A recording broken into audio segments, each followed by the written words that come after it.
Hi and howdy and hello. I am Super Dude here to talk at length about more romance anime, but not the one you'd expect. Has anyone else noticed that the winter 2025 block is jam-packed with romance this year? I've always been a big fan of the genre, and I will watch straight garbage if it makes me feel anything, but this block is testing my limits with a double-digit number of new and returning romance anime this season. That's over 4 hours of animation per week! I could basically make it a workday if I tried to do it all in one sitting. And I almost did! With all this romance anime coming out, I dallied with the notion of watching all of them and doing a should you watch it video, like a TV guide sort of thing.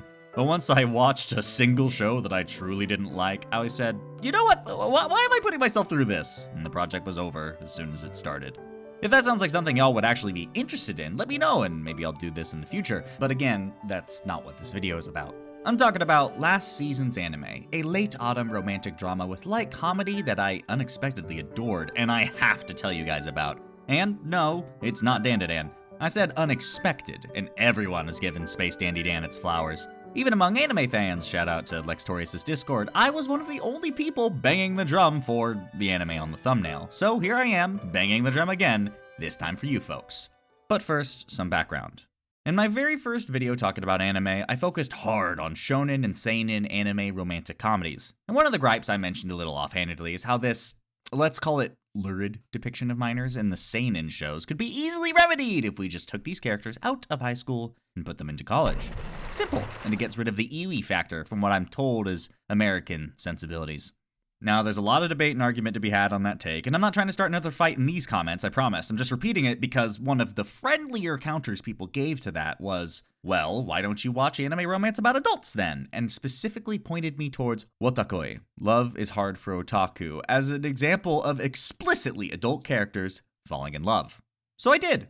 And to be honest with you, I wasn't impressed. Wotakoi is about two otakus, one a gamer, one a fujoshi, who start going out with each other mostly so they don't have to keep fretting over the dating scene. It's hard to date when you're a nerd, having to hide a part of yourself until you're sure of just the right moment to tell your secret. And then, how are they going to handle that secret? You don't know. But the masculine lead of the show, Hirotaka, has known Narumi since childhood, so he suggests they go out. After all, it's easier to be comfortable with someone who knows your quirks already, right? Wotakoi is a slow burn romantic comedy that leans more on the comedy than the romance, with most of the show's tension being found in the difference of perspective between Narumi and Hirotaka. Narumi is mostly treating Hirotaka like a friend that she's particularly close to, whereas for Hirotaka, there was always a little more there for him. They would like to be a genuine couple rather than just friends with benefits. I enjoyed the show just fine. I will find anything to enjoy in a romance anime. As I've said before, it's my trash. But I left Wotakoi wanting a little bit more, you know?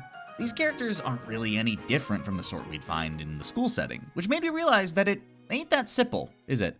I said in masculine anime romance, if we take these same characters and place them in the adult setting, that would be better, and that's exactly what Wotakoi is, but it wasn't speaking to me in the same way as high school romance does. A lot of the appeal of watching romantic anime about high schoolers, hell, even middle schoolers, is seeing that initial seed take root, and force both our leads, and perhaps others, to grow into new, better, more fulfilling people in the pursuit of being the person who deserves to be with the one they love, to put in the work and be the person they deserve to be with. Love is oftentimes a pressure cooker of change in adolescence, and these childish souls are still figuring out what it means to be a person, much less an adult. So the best romantic anime show this growth, and do a good job communicating the immaturity of our leads. That's a major reason why I like Kaguya-sama so much. The relative stubbornness, stupidity, arrogance of both these characters, which they wield as shields to their true feelings. And as the walls come down, they actually change, actually become better people because they want to.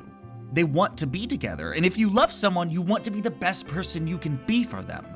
Loving is scary, but they both figure it out because they think the other is worth being their best self for.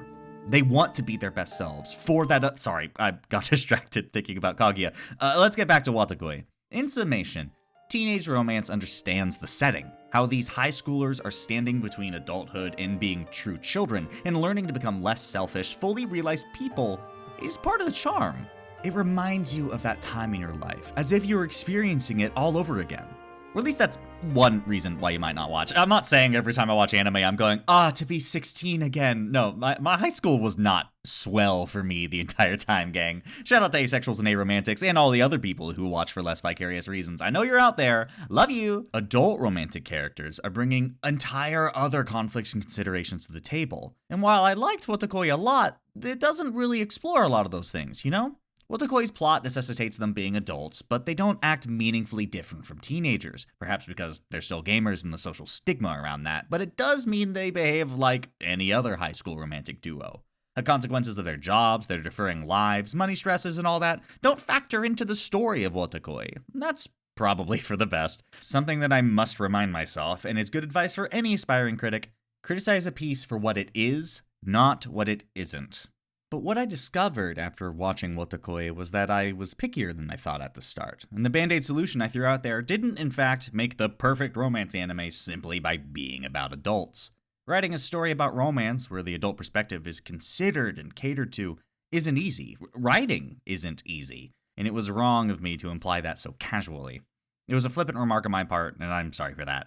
I was wrong. But last season, a show appeared that was all of those things for me. A show about romance and well-written characters with conflicts tied up in the adulthood of all the people involved. And that show was, of course, 365 Days to the Wedding. 365 Days was written by Tamiki Wakaki and animated by Ashi Productions. And it was everything I wanted and more, with the more bit doing a lot of work to show the trials and tribulations of dating in the adult world. To briefly describe the plot, Takuya Ohara and Rika Honjoji are employees of a travel agency that is opening a new branch in Anchorage, Alaska, or somewhere else in manga translations, and someone must move to manage the new branch, and the decision must be reached within 365 days, hence the title. Technically, this is a great honor and a promotion to boot, but it's a pretty big life shift, which is why the company's only vetting people who are single and lead more solitary lives, which fits both of our leads to the letter. But, predictably, neither of them want to go. One, because it would cause undue stress on his new cat, and he doesn't want to ruin their blossoming relationship. And the other has powerful special interests in geography, hiking, infrastructure. To put it succinctly, she likes maps, and she likes seeing what those maps represent for herself, requiring her to stay in Japan. So Honjoji forms a crackpot plan to fake a marriage, masquerading as an established couple with a full routine that couldn't possibly move to Alaska, and pulls Ohara along for the ride. The rest of the show explores these two learning about each other through proximity, as well as the difficulties of marriage, or to be a bit broader, dating as an adult. Despite this being a fully fake relationship, they still end up going through the motions of getting married due to Honjoji's plan quickly spiraling out of control. They meet Ohara's parents, move in together, 2 quick flirtations with a love triangle that actually just affirms their relationship further. It's cute stuff. And if that's all you need to decide to watch the show, go ahead and start your journey, because I'm going to be getting a bit spoily from here on out. Be safe on your way home, like, subscribe, and all that jazz. Hey, I have a Patreon, do you want to Anyway, for the rest of ya, let me give you my personal hook, where this show went from yum yum, tasty romance, my favorite, to actually interesting to me. The thing that made me sit up in my seat and pay attention was this background character, Shinji. Shinji's a family man who works for the company and was happily married until his wife asks for a divorce. And this moment shakes him. He had absolutely no clue that his wife was unhappy, being so personally content with their relationship, so he runs off, abandoning his son and having a complete mental breakdown. The show plays some of this for laughs, which I thought was in pretty poor taste for some reasons I'll tell you about later, but it's mostly handled with a lot of weight. Honjoji is paired with Shinji's son, whose present horrors remind her of her own parents' divorce and the scars that rift left behind. A funny side character also steps up in this moment of need, implying that George here is familiar with this pain as well. And for the rest of the show, Shinji's in recovery and not handling it well. Marriage has its ups and downs, and dating as an adult isn't like high school. You're a person with your own career and life trajectory. I don't think I've ever brought this up before, but I'm in a high school sweetheart arrangement, but I've sometimes thought about how if something were to happen and my partner and I separated, I would have literally no clue how to go about dating. Autism had always made that difficult, honestly. But as an adult, you're already living your life, and adding a person in the middle of that can be complicated, as illustrated by Gonda.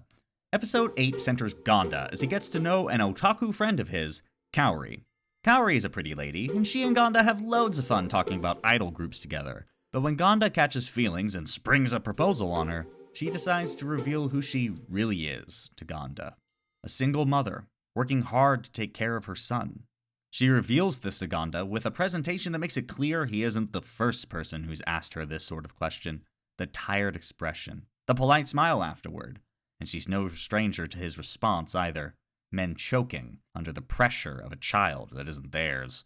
Kaori the otaku is what she does to have fun, but Kaori's so much more than that. And at least so far, no one has been able to accept all of her. And sadly, Gonda was no different.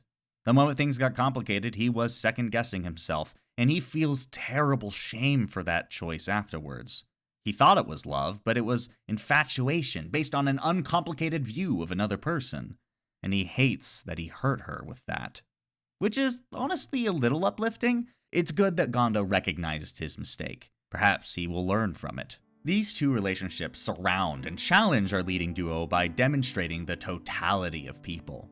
Though marriage is a union, we are still individuals with our own individual lives and needs, with Gonda seeing that we are more than who we show to others, and Shinji discovering too late that there's more to a union than your own personal happiness.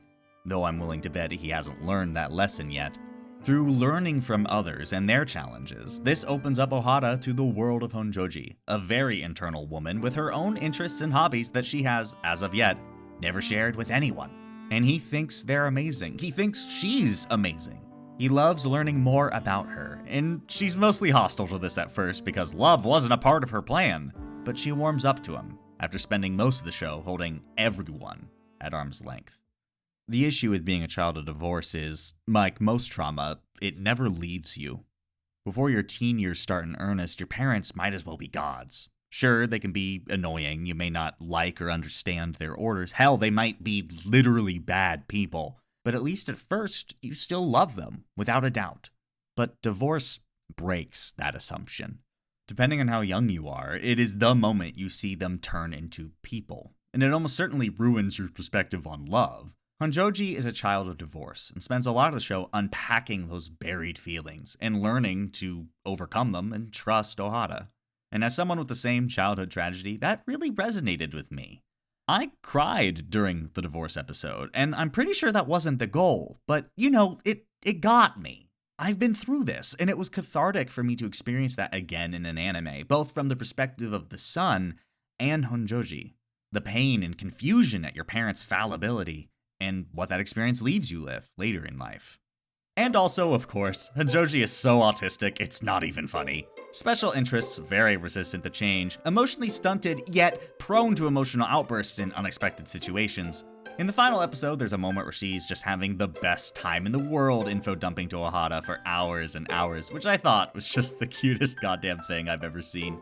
This is a great show to watch with a partner, especially if one of them is neurodivergent. The final episode of the show really encapsulates the relationship I have with my partner in microcosm. Just switch the gender, and that's us. And while it doesn't really come up in the anime, in the manga there's a lot more material gesturing at the intersectionality between Honjoji's autism and being a woman, which I won't comment on because it's both not the anime and I'm not a woman, but if you know, you know. It's there.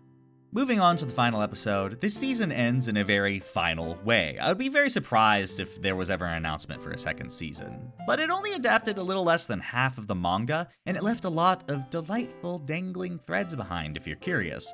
Nothing crucial to understanding this season, but if it does entice you, you should read the manga. I thought the show was terribly cute, and there's more cuteness to behold past this if you're interested. Just start here on the chapter mark on the screen and have fun with the rest.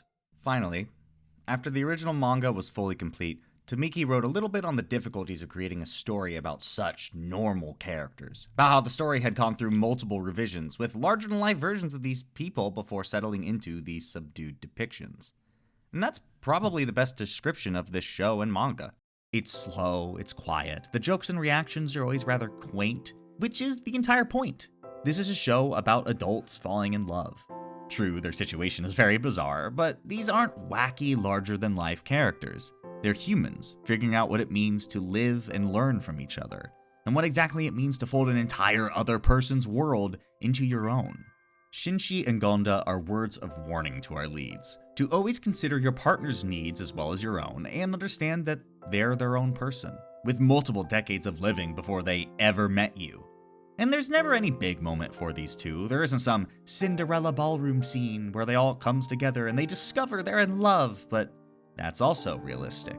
Sometimes you fall in love, and sometimes love is the little things. The way you start noticing quirks about a person, the way they move, their fuzzy hair, and wanting to make them happy, to see them happy, see them every day, and just be yourself with them in a way you can't with anyone else. Falling in love is often characterized as this quick thing, like falling down the rabbit hole or taking a dive, but it could also be something happening around you, slowly but surely, like falling asleep. Before I knew it, I had fallen in love. And that's love too. In short, 365 Days of the Wedding was everything I wanted in an adult anime romance. Well-realized characters, conflicts that highlighted how they're all their own people, with plenty of thought and consideration from every character in the show on what it means to live with and love another person. It's not flashy, it's not larger than life, but you and I haven't lived a fairy tale romance either. You're far more likely to see yourself in Ohara and Honjoji than your average flowery love story. And that's pretty cool. Great even. And you should give the show a try, and the manga if it interests you further. It was a lovely time, and I do not regret a moment of it. Bit of a shorter video, but that's all I have for you today. Please watch this show, it was great, and watch all of the romance that's out right now. I mean, don't watch all of it, my god, there's so much, there's so much. But yeah, that's it for the video. I'd initially planned on getting this out on the quick, but then I caught the flu, which really knocked me on my ass. I was playing stuff while I was food up though, so maybe we'll see a video about that in the future. I don't know, I have a lot of scripts lying around at this point, and I need to get around to editing them. I really didn't need to get the flu. Then again, who ever wants to get sick? In the meantime though, subscribe, bell, Patreon, the works. Thank you very much for watching. I am Super Dude. See you on the next one.